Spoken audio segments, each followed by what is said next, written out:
lose, which I didn't know they were capable of doing. Well, that's no fun. Obviously, I'm not in my room. We're here in the Sportsnet Radio studios. We just recorded the brand new Panago Pizza Steve Dangle podcast, and that was all happy. We were talking about the NHL and happy NHL things, but the Marlies at the AHL level lose, and I'm kind of bummed. Because as it turns out, the second place team in the AHL is pretty good. The Toronto Marlies, of course, dropping Game 1 to the Albany Devils 2-1, and they looked very human from start to finish before the game even started. Because we always talk about, oh my goodness, Toronto Marlies are so deep. Leafs have so many great prospects. You could take anyone out of the lineup and they'd still be about the same until the anyone is Nikita Soshnikov and William Nylander at the same time. Which, we will get to, but opportunity.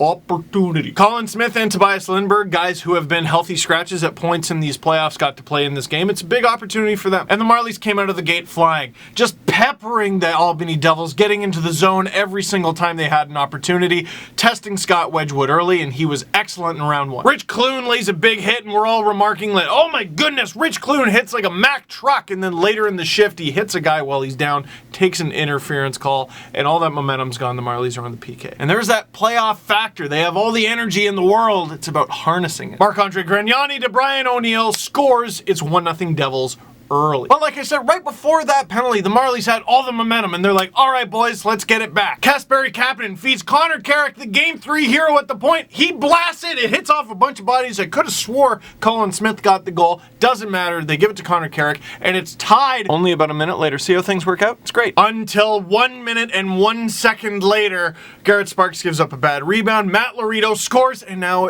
another 1-goal lead for the Devils. But it's the Marlies, man. They had 294 goals in the regular season. They will get this one back. Well, the problem with the 294 goals that the Marlies scored was that the Devils in the regular season only allowed 167. They're kind of good at the shutdown thing. And from the end of the first onward, that might have been the most frustrating game I've watched all season, and I watched the Leafs. At one point, about halfway through the second period, so halfway through the game, the penalties were 4-1. Marlies taking 4, Albany only taking the 1. And the 1 led to a 4-on-4 situation, so the Marlies didn't even get a power play. It wasn't until Joseph Blandisi, who you may remember from the NHL, decided to take an interference penalty and then a kneeing penalty. Oh, he was very generous with the Marlies, but they couldn't capitalize. All game long, trying to go up the middle, there's nothing there. Albany just 1-2-2, just clogging it up. Like, they really are the Devils farm team. It reminded me of the late 90s, early 2000s, and I kind of hated that. Trying to go up the middle? Too bad. Pass it along the boards. Well, there's someone there along the boards. He's going to staple you to the boards. Josh Levo got pounded a lot. Okay, well, we're going to try to leave our own damn zone. Can't leave your own damn zone. They're there. They're there with a stick. They're there with a skate. They're there with something. They were diving, doing butterfly craziness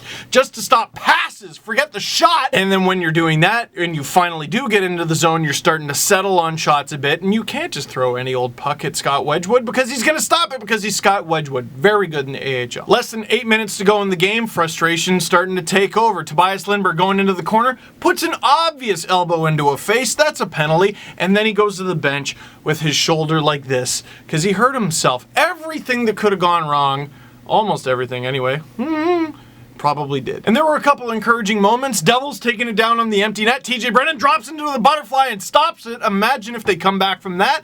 Yeah, that would have been a great story. They didn't. But the Marlies outshoot the Devils 33-29. That doesn't really tell the whole story at all, and it's not even a huge margin anyway. They drop Game 1. One thing for sure for Game 2, they got to find a way to test Scott Wedgwood more. They got to find a way to get more open shots, get into the slot somehow, some way. No bounce was going their way. They definitely got to communicate more too, because so many, they started getting desperate between the leg passes, behind the back passes. No one's talking to anyone, and if you do a pass like that, well, it's just going to whiz right by you. And of course, there's a Devil right there because it seemed like there were 7 of them on the ice at once. And the Devils definitely had a game plan. It looked like they were trying to get Sparks to give up a bunch of rebounds, keep those shots low, and they put the puck into the corner every time they got an opportunity to. They wanted Sparks out of his net and playing the puck, and he did a lot. One bright spot I would definitely say, Kasperi Kapanen had an excellent game. If anyone found a way to break through Albany, it was him. Obviously didn't end up in a goal, but it ended up in a couple almost goals. And for my money, the Marlies' best player, even though Connor Carrick was the Marlies' only star of the game, listed in the 3 stars, Brendan Leipzig. I think the way he was pitched to us was kind of this gritty, pesky, maybe like Andrew Shaw type. Dude, that guy's got some Gallagher in him. Holy smoke, he's flying out there, flying. The only guy who could get through Albany. Oh, we're going to intercept your pass. Fine, I'll take it myself. Skates like the wind, this guy. If I had to bet money on a player becoming a regular NHLer, let's say that's them playing a minimum of 200 NHL games, I'm dumping all my money on Brendan Leipzig. But outside of a few good performances, and there were some, they lost the game. Not a good thing. But maybe it's good that the team that finished first place in the regular season, 114 points, a team that won round one in a sweep, and it didn't even look like they had to play to their full capability. I mean, for the most part, maybe it's good that they suffer a game one loss to know they're human. Would you agree, Sheldon Keefe? I think we've had more than enough times to feel like we're human. I think we know what we're in for here. It's never a good thing to lose a hockey game against a team like this. It's hard to get these games back. That said, we're going to be right back at it here on Friday. We'll have an opportunity to regroup tomorrow and get back at it. We'll look at the good things that we did and the things that we can do better. I know we have better as a team. At the same time, I thought we did a lot of good things in carry play at even strength for a good chunk of the game. And that's a positive sign. We didn't do a whole lot of that in the regular season against their group. But they'll get better. We'll have to get better as the season goes along. The series goes along as well. So he seemed to hate that question, and I was thinking that, and it was confirmed when he said it's never good to lose a hockey game. Look, I was just trying to find something, anything to be optimistic about after that. Question of the game, I'll throw this out there. Let's pretend Nylander can't go game 2, Soshnikov can't go game 2, or a spot in the lineup opens another way. Andreas Johnson just got here from Sweden, so many accolades, so much hype. Do you find a way to throw him in the middle of the playoffs? And let me just throw this out there. I have nothing on this, but let me just say it. William Nylander's sick. That's why he missed game 1. Too sick to play in a playoff game. Dude, totally possible. I've never heard of it, but totally possible. I'm a total suck when I'm sick. I hate it. I don't want to do anything. But just saying that he also missed some practices because he was ill 3 weeks ago. And he's sick again, and he's been sick since at least Monday when I asked Coach Keefe about it.